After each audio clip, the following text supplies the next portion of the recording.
Welcome to PL fashion and vlogs. இன்றைக்கி ஃப்ரெண்டுக்கு cup dot எப்படி ஸ்டிச் பண்ணணும் அப்படின்றது தான் நாம் பார்க்க போகிறோம்.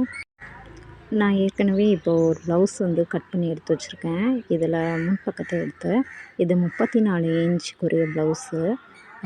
12 இன்ச் லென்த்துக்கு இதில் ஃப்ரண்ட் பக்கத்துக்கு லென்த் எடுத்திருக்கேன். இது ஷோல்டர்ஸ் 1 போல் எடுத்து சேம் மார்க்கான மடிச்சுக்கிட்டு இதில் 2.5 இன்ச்சுக்கு பாயிண்ட் டாட்டு நான் அடிச்சிருக்கேன். 2 பக்கமும் 1.5 இன்ச்சு விட்டு 2.5 இன்ச் லென்த்து எடுத்து நான் அடிச்சிருக்கேன். அடுத்தது நம்ம இப்போ சைடில் இருக்கிற கைப்பக்கத்தில் இருந்து வரும் இல்லையா, அந்த ஆம்ஹோல்லேருந்து வர்ற கிராஸாக வர்ற அந்த 2வது டாட் தான் நாம் அடிக்கிறோம். இது ஆட்டோமேட்டிக்காக அதுவாகவே கிராஸாக அந்த நம்ம எடுத்தோம்னாலே வந்துடும். இது 2த்துக்கு இடையில் எனக்கு 1.5 இன்ச்சு நான் கேப் விட்டுருக்கேன். 2 டாட் அடிக்கிறப்ப அந்த தையல் எல்லாமே வந்துட்டு ஷார்ப்பாக இருக்கிற மாதிரியே அந்த 3 தையலும் அடிக்கணும். சில ப்ளவுஸில் 4 டாட்டும் அடிப்பாங்க. வளைஞ்ச மாதிரி ஆயிடுச்சுன்னா நமக்கு கப் ஷேப் வந்து கரெக்டாக ஷார்ப்பாக கிடைக்காது.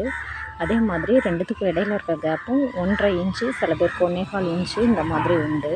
அதையும் பார்த்து கரெக்டாக நம்ம அடித்தோம்னா கப் ஷேப் வந்து கரெக்டாகவே இருக்கும்.